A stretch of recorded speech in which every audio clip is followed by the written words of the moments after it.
The rise and fall of South Australia's playground, Glenelg.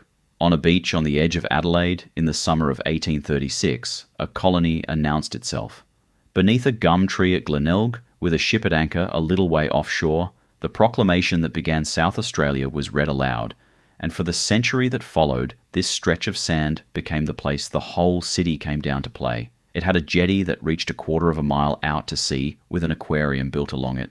It had a lunar park with a roller coaster rearing up beside the water. It had a tram that ran the crowds down from the city. And in the last of its great years, a fibreglass fortress that every South Australian child of the 1980s still remembers. Almost none of it is there anymore. The roller coaster was pulled apart in the 1930s and shipped to Sydney, where it was rebuilt to open the lunar park that still smiles over the harbour. The great jetty was smashed into the sea by a single storm in 1948, and the one that replaced it was barely half as long. The fibreglass fortress was demolished. The old pleasure boat, the grand hotel, the long pier, one by one, piece by piece, everything that had made Glenelg the playground of a state was dismantled, demolished, or carried away. The beach is still there, the tram line still runs. But this is the story of the shore where South Australia was proclaimed, and of the century of fun that it slowly, quietly lost. Chapter 1. Holdfast Bay. The curve of coast that later maps would mark as Glenelg is the country of the Kaurna people, the traditional owners of the Adelaide Plains, and it was their country long before any European sail stood off it. They had lived along this shore and on the plains that ran back from it for thousands of years, a span beside which everything that follows in this story is a single long afternoon.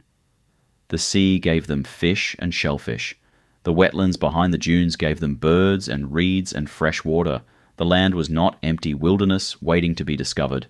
It was a worked and inhabited and thoroughly known place, crossed by paths, marked by camps, held in common understanding across more generations than the colony that came after it would last years. They had names for all of it, and the names were older than the province by an order of magnitude no plaque records. The stretch of coast was Patawilya. The shallow tidal lagoon that lay behind the dunes, brackish and slow-moving, was Patawilyanga, a word the newcomers would hear imperfectly and wear down, in time, into Patawalonga, the name the waterway carries to this day. The ground where a certain large gum tree stood, a little back from the beach, was Patha Yukuna. These were not ornaments laid over a blank map. They were the ordinary working vocabulary of a people who used the place, who fished its shallows, camped by its lagoon, and moved with the seasons between the coast and the country inland exactly as their families had done, past the reach of any record. Life on this coast was measured out by the year rather than the day. In the warm months the people came down to the sea and the wetlands, to the fish and the birds and the water the lagoon held. In the cold, they drew back onto the sheltered plains behind the dunes. It was a settled rhythm, worn smooth by repetition, the way any people wear a groove into the ground they belong to. Nothing about it was provisional. It had the permanence of a thing that had always been done, and was expected always to be done again. Into this, the European name came late, and it came by sea. When the ships of the new colony felt their way in toward the shore, their crews found that the seabed off the beach offered good holding ground, a bottom that gripped an anchor and held a vessel steady against the Gulf weather. For that, and not for anything the place had ever been to the people who lived on it, they called it Holdfast Bay. It is a sailor's name, a name about the safety of ships, fastened to a coast that had been Patawilya for longer than the language it was spoken in had existed. The distinction matters because of what was about to be read out on that sand. The beach at Holdfast Bay was not a founding ground discovered vacant and taken up. It was occupied country, the long-held home of a living people, and everything the colony would do there, it would do onto a place that already belonged to someone else. The lagoon behind the dunes had a name. The gum tree by the shore had a name. The people who had given those names were there on their own coast. In the summer, the strange ship came and stood off their beach and did not leave. To the settlers crowding her rails, she lay at the edge of a new world and the first page of a colony's history. To the Kaurna watching from the dunes, she lay off the same shore it had always been. Patawilya with its lagoon and its gum tree and its good fishing, on the last afternoon before it began, very quickly, to become something else. Chapter 2. The Tree and the Flag. On the 28th of December 1836, HMS Buffalo lay at anchor off Holdfast Bay, and the colony's first governor, John Hindmarsh, came ashore onto the Kaurna coast. A company of settlers and officials gathered on the sand near a large gum tree a little back from the water, at the place that would later be called Glenelg North, and there, in the heat of a South Australian summer afternoon, the proclamation announcing the start of colonial government in the new province was read out to them. A flag was run up, a volley was fired, and the health of the new colony was drunk on the beach. It is the scene the whole later town would keep as its founding memory: the tree, the crowd, the ship offshore, the words read out over the sand. In the loose telling that has come down ever since, this is the birth of South Australia. And the loose telling is near enough to true to survive. In the exact telling, it is not the whole of the truth. The province of South Australia had already been created months and even years before, by law, in a country on the far side of the world. An act of the British Parliament in 1834, and letters patent under the royal seal early in 1836, had brought it into being as a legal entity before a single settler stood on its shore, and the capital had not yet been chosen. The city that would govern the colony was still unsighted and would remain so for weeks. What happened beneath the gum tree, then, was not the founding of the state, and not the laying out of its city. It was the ceremony of a beginning, the moment the machinery of a government built elsewhere was declared in a plane reading over a beach to be running here. The proclamation was read out on the governor's behalf, the paper held by his secretary, the words carrying to a crowd standing on ground that was not the colony's to stand on. And among its sentences was one that would matter more in the breaking than in the making.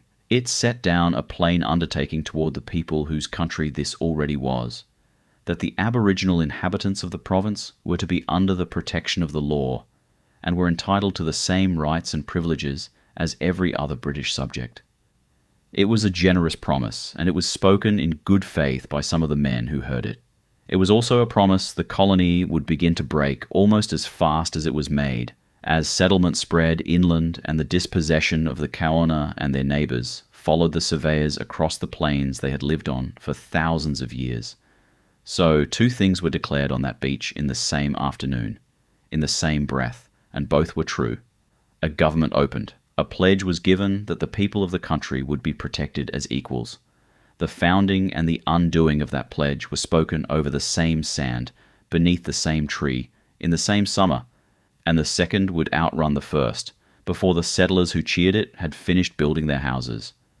When the reading was done and the flag was up and the toasts were drunk, the crowd broke up and went off the beach into the country beyond it, and the gum tree was left to stand over the empty sand as though nothing whatever had passed beneath it. Chapter 3. The city moves inland.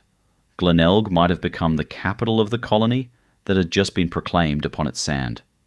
It did not, and the reason had nothing to do with ceremony and everything to do with survey.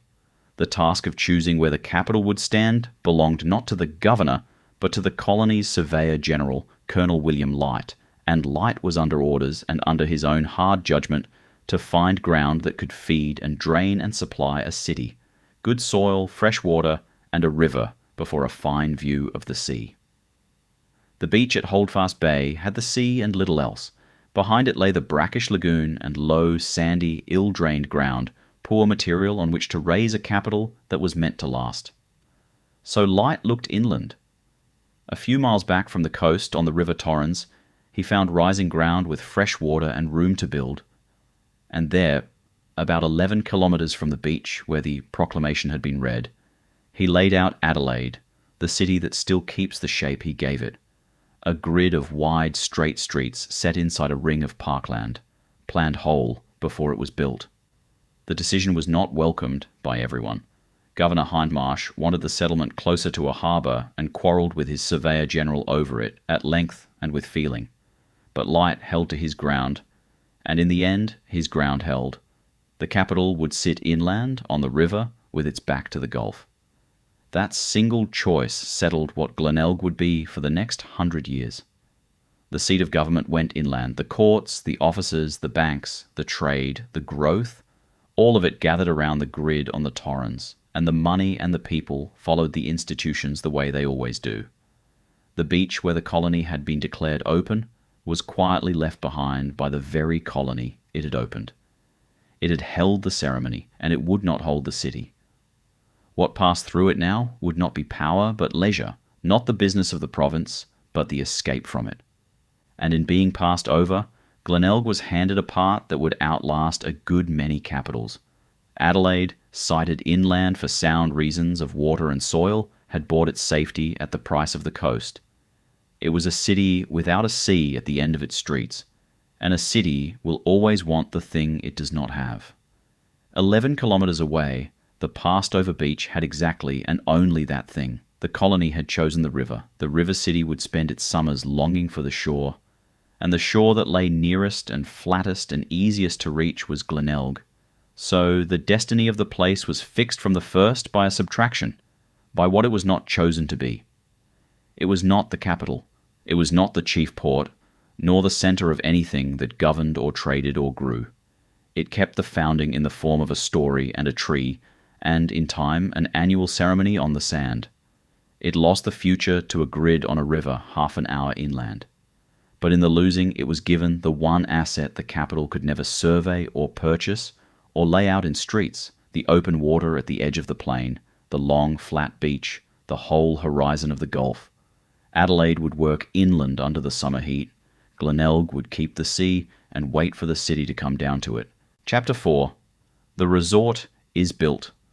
What turned a passed-over beach into a resort was, in the end, two things built by hand: a hotel and then a railway. Neither on its own would have been enough. Together they made Glenelg the playground of a colony, and set the pattern the next 100 years would follow. The hotel came first. On Christmas Day of 1856, the Pier Hotel opened its doors on the Glenelg foreshore, a substantial building set to face the water, with the sea at its front step and the whole run of the beach before it. It was a statement of intent as much as a place to drink and to sleep. It declared that people would come to this shore not to work it or to ship goods from it, but simply to be beside the sea, and that there was money to be made in housing and feeding them while they did. For a while it stood there rather alone, a grand front looking out over a beach that most of Adelaide still found hard and slow to reach. That was what the railway changed. On the 2nd of August 1873, a steam line was opened from the city down to the beach, and with it the whole calculation of distance collapsed. What had been a long, hot, dusty haul by road became a half-hour ride at a fare an ordinary family could find. For the first time, the working people of Adelaide could reach the open sea on a summer afternoon and be home again by evening, and they came at once in numbers, and they kept coming. The railway did not merely serve Glenelg, it manufactured it, turned a quiet foreshore with a hotel on it into a day-trip resort for an entire inland city. And Glenelg remade itself to receive the crowds the trains poured onto it. Where there had been a beach and a single hotel, there rose the whole apparatus of a seaside resort. Boarding houses went up to lodge those who stayed the week. Bathing houses and baths appeared for the swimmers, refreshment rooms and shops along the streets that ran down to the water, and, on the square beside the beach, a town hall to give the place the standing of a town in its own right. The foreshore filled in behind the sand with the small businesses of pleasure, each of them built on the same simple traffic. People arriving by train to spend a day in the sun and a little money before the ride home. It was, in its way, an industry, the industry of the day off. Adelaide worked inland under the heat, and on its free afternoons it climbed aboard the trains and was carried down to the one thing the grid could not give it. And Glenelg stood waiting at the end of the line to sell it a deck chair, a cup of tea, a swim, and a walk beside the Gulf. The bargain suited both sides of it. The city got its escape, the beach got its trade, and a reason to exist that had nothing to do with the founding it was named for. And the trains that had made the whole thing possible ran down to the shore full every Sunday of the summer, and carried the crowds home again at dusk, and came back empty in the morning to bring the next lot down. Chapter 5. Out over the water. The heart of the resort did not stand on the sand. It reached out past it, over the water, on timber piles driven into the floor of the Gulf. The Glenelg jetty was built between 1857 and 1859 and opened on the 25th of April 1859, and it ran about 380 metres straight out from the foreshore, a quarter of a mile of decking raised above the waves, 1,250 feet of promenade with the sea on either side of it. It had been built, in the first place, for work. It was a landing stage for the coastal ships that called it Holdfast Bay, a way of putting cargo and passengers ashore where the water ran too shallow to bring a vessel close. But the crowds took it over almost at once, and what had been a working pier became a thing people walked for no reason but the walking of it. Out over the sea, into the wind, to the end and back, an afternoon's pleasure that cost nothing and felt like standing on the water. In 1906 the jetty grew a landmark. At its seaward end, a great pavilion was raised, 3 stories of it, standing out over the water at the furthest point from the shore. A hall and a promenade and a set of rooms set down at the end of the quarter-mile walk, so that the reward for reaching the end was a building that seemed to float on the Gulf. It was the silhouette that fixed Glenelg in 100,000 memories. The long, dark line of the jetty running out from the beach, and the pavilion riding at the end of it, lit against the evening. And then, in 1929, the jetty acquired the strangest of its attractions. An aquarium opened out on the structure, not at the very tip, where the pavilion already stood, but part way along it, set into the decking above the sea. It was run by a showman named Keith Minchin, a man who understood that a crowd will pay to be astonished, and he stocked it to that end. There were sharks in it, and seals, and sea lions, and, by the accounts of the day, a menagerie of other creatures well beyond anything the Gulf could supply, brought in to fill out the spectacle. For a few pence, a family could walk out over the sea and, halfway to the horizon, stand at a glass tank and look a shark in the eye, the real water moving under their feet, the captured water held in front of them. This was the thing that made Glenelg more than a beach. Any stretch of coast has sand and surf. What Glenelg had was a structure you went out onto, a built thing that carried the crowd off the land and out above the water, and gave them at the far end of the walk a pavilion and a tank of sharks. The jetty was the resort's idea of itself made solid. The notion that a day by the sea could be improved, extended, roofed and railed and stocked, turned from a patch of shore into an attraction you walked out into. It ran further into the Gulf than anything else the town would ever build, and for 90 years it would be the first thing a visitor saw and the last thing they walked, the spine of the whole enterprise. At night the lamps ran the length of it, out over the black water, and behind them the lit windows of the aquarium and the pavilion hung above the sea. A little town of light that had walked off the beach and kept on going, out past the surf, until it stood a quarter of a mile from land, with nothing under it but the waves. Chapter 6. The tram brings the multitudes. If the jetty was the body of the resort, the line that fed it was the railway, and in 1929, that line was made new. The steam service that had carried day trippers down to Glenelg since 1873 ran for the last time on the 2nd of April 1929, and before the year was out it had been replaced by something faster, cleaner, and far better fitted to moving a crowd. On the 14th of December 1929, the electric tramway opened, and with it came 30 new trams, the H-types, big, high-windowed cars built to carry people by the load, running on current down a line that reached straight from the heart of Adelaide to the edge of the sea. This was the summit. On a hot Sunday, the trams came one behind another down Jetty Road, and each one tipped another few dozen people onto the foreshore, families with baskets, courting couples, children hauled along by the hand, the working people of Adelaide with a free afternoon, and the few coins a fare cost. There was no gate to keep them out, and no fortune needed to get in.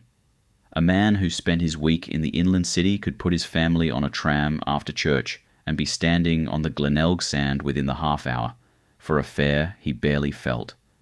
The sea, the one thing the grid of Adelaide could never own, was now half an hour away for the price of a ticket. And so the crowds came, in the numbers the resort had spent 50 years building itself to receive. The square filled, the jetty filled, its quarter-mile of decking crowded end to end, the aquarium filled, and the refreshment rooms did a roaring trade, and the beach itself vanished under bathers and towels and the striped canvas of the day. For a generation, Glenelg was, quite simply, where South Australia went to be happy.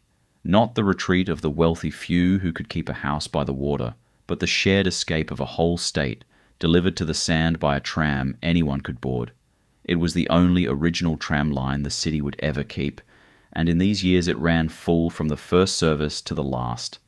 This was prosperity of the kind that feels like weather, a settled condition of the world, not a moment that would pass. The line ran straight from the city to the sea, and the trams ran full along it. The jetty stood, the pavilion rode at its end, the crowds came back each summer larger than the last. Nobody standing on the beach on one of those long afternoons, watching the cars roll in one after another, had any reason to imagine it could ever be otherwise.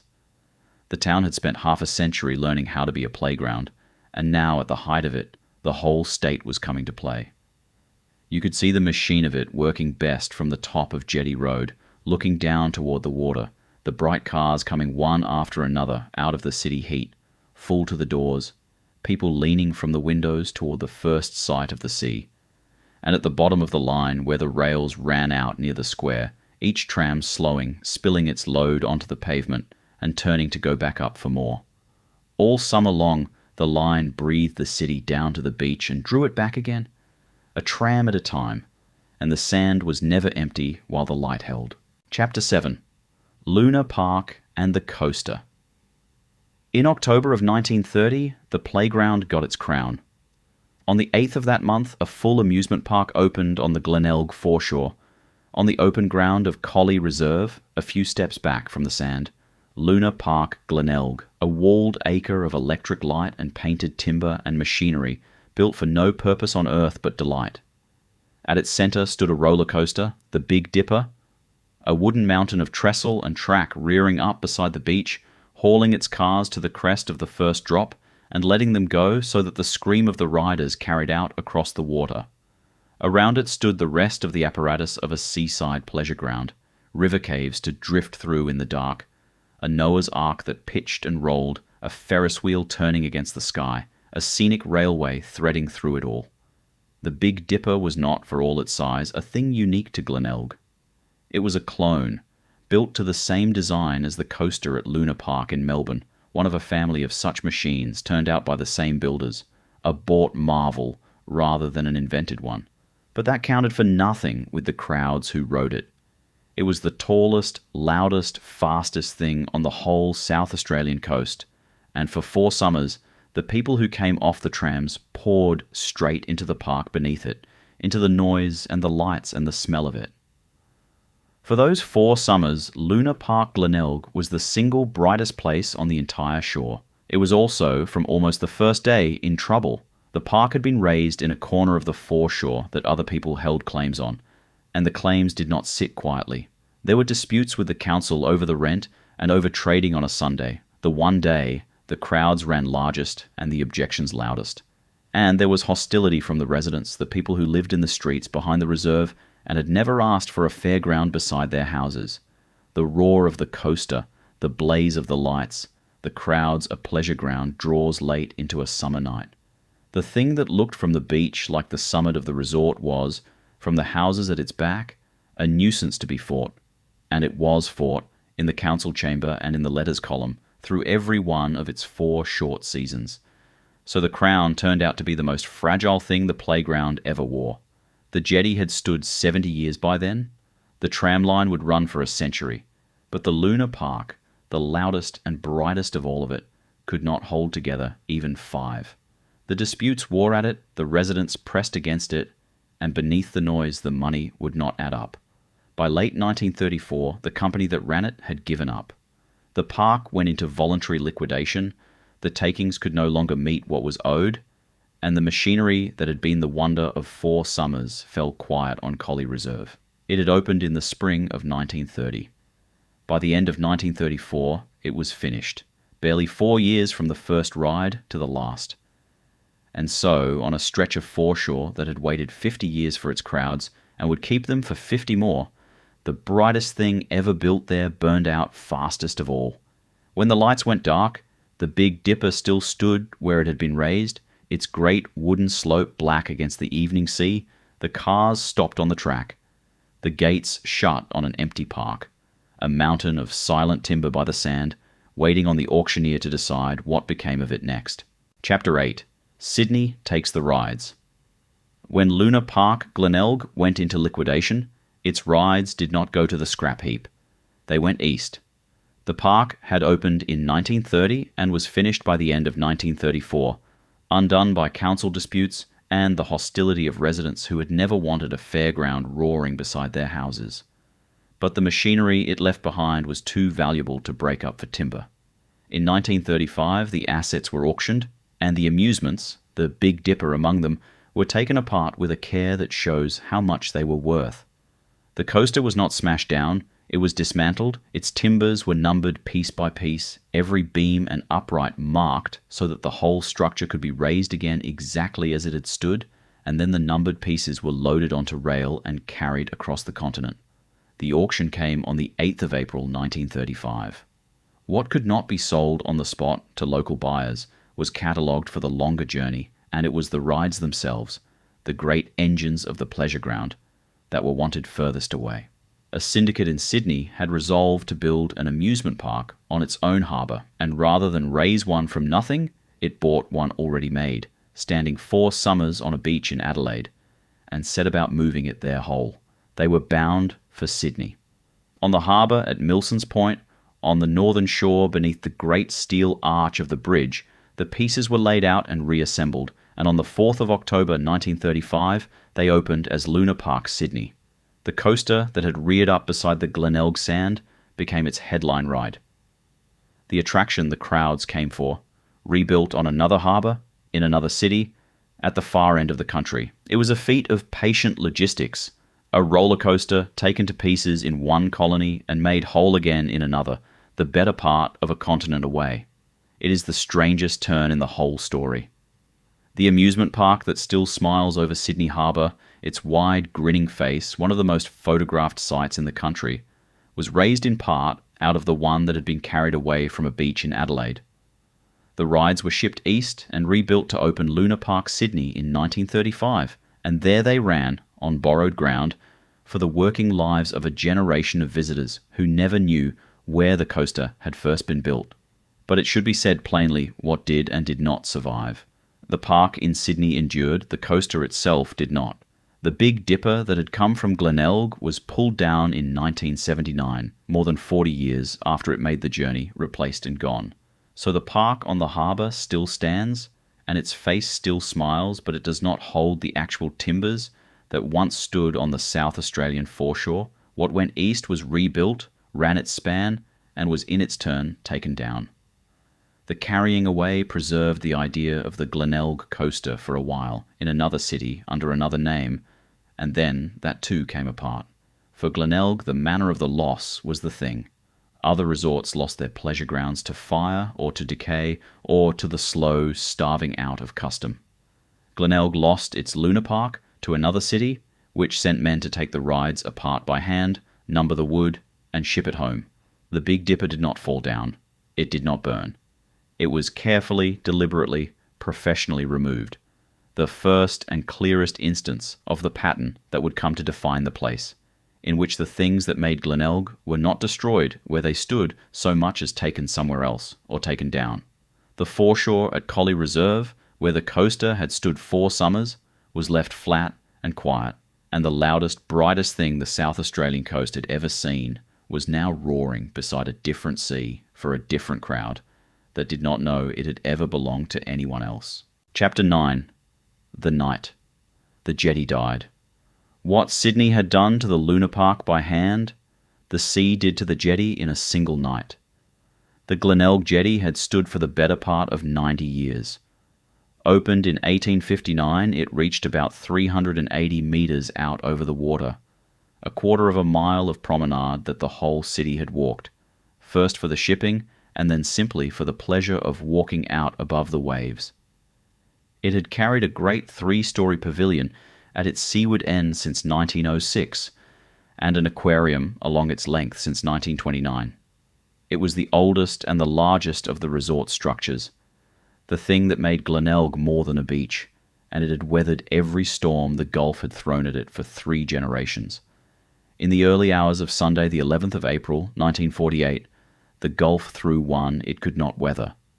A gale of some 80 miles an hour struck the Adelaide coast in the dark, and it fell hardest on the structure that reached furthest into the water. There was no gradual failure, no slow surrender of a pile here and a plank there. The jetty was broken apart in the night. By morning, the quarter-mile promenade that had been the heart of the resort was destroyed beyond repair, snapped and scattered into the sea, with the pavilion left stranded and unsafe at the ragged end of what remained. The same storm drove a Navy frigate ashore just up the coast, a warship thrown onto the beach by the same wind that took the pier, the measure in steel of what the night had been. And then Glenelg waited. The jetty had survived the Depression and 2 world wars. It had survived the fires and the storms of 9 decades and the slow work of the sea on its piles. It did not survive that one Sunday gale. A structure that had taken 2 years to build and had stood since 1859 was ended between midnight and dawn, the resort's oldest and proudest possession undone in the hours while the town slept. It waited a very long time. The pavilion and the aquarium, cut off and left unsafe, were in time taken down, and for 2 decades the resort that had been built around a jetty had, in effect, no jetty at all.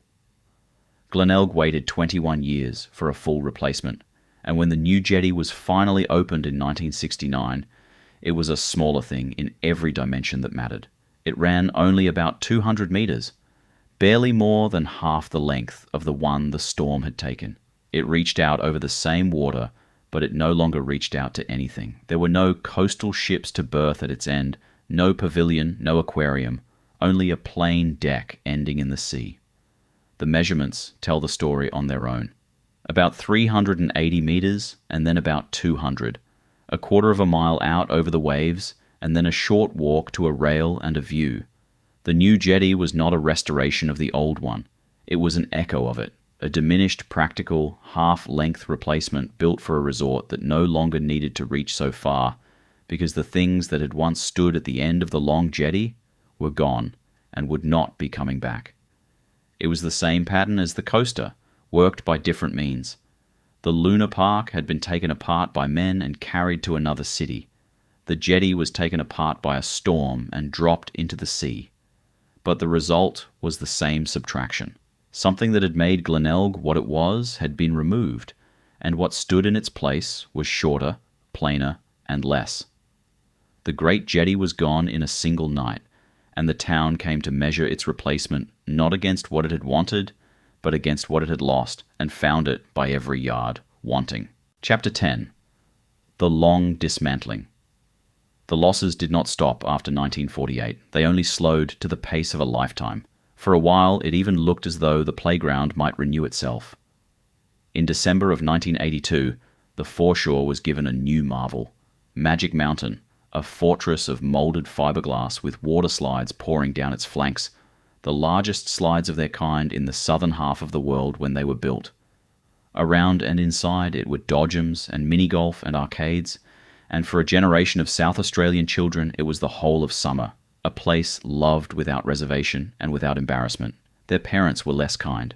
They mocked its strange brown bulk, likened its shape to things less flattering than a mountain, and never quite forgave it for the way it sat on the beachfront. But the children did not care what it looked like from the road, and for 22 years it was where they went. It did not last. In 2004, Magic Mountain was closed and demolished, cleared away for the redevelopment of the foreshore, and the grown children who had loved it stood and watched the fortress come down. It was the last of the great amusements, but it was far from the only loss. The pattern that had begun with the coaster in 1935 and the jetty in 1948 went on working quietly decade by decade, taking the resort apart one structure at a time. The Pier Hotel, which had faced the water since 1856, was demolished in 1988.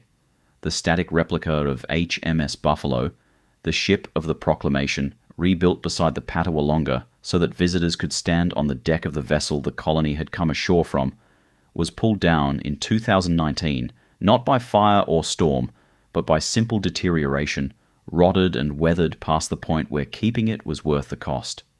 The long jetty, the aquarium, the coaster, the pleasure ground, the grand old hotel, the wooden ship, each in its turn had been dismantled, demolished, or carried away, until almost nothing of the century of fun remained standing on the shore where it had been enjoyed. What stands there now is a different kind of place. The foreshore has been redeveloped, a marina and apartments where the amusements once roared, a broad, tidy frontage of the sort that could face any prosperous stretch of coast anywhere. The jetty still reaches out into the sea, but it is the short one. It's 200 metres, pushing out into the same water that swallowed the long one in a night. The tram still runs down to the square, as it has since 1929, and as it did in the days of steam before that. The only original tram line in Adelaide still working, but the big wooden trams that once emptied the whole city onto the sand have gone to museums, replaced by sleek modern cars, and the crowds they carry are thinner than the crowds of the peak. And at Glenelg North, behind a rail, stands the oldest thing of all, the gum tree of the Proclamation, under which South Australia was announced in 1836. It is not a living tree and has not been for a very long time. It died before the First World War, and in the years since, its decayed trunk was set in concrete to stop it crumbling entirely away, so that what visitors see is not a tree, but a preserved dead relic, a grey and hollow monument held upright by the stone poured around its base. A state was proclaimed on this beach, and a century was enjoyed on it, and almost everything built to enjoy it has since been taken back down. What a place keeps, when everything that made it the place has been carried off, is a harder question than it looks. The sand is still here. The line is still here. The short jetty reaches out, and the dead tree stands in its concrete, and the sea comes in over the beach the way it did before any of it was built. What that leaves in the end is not for the shore to say.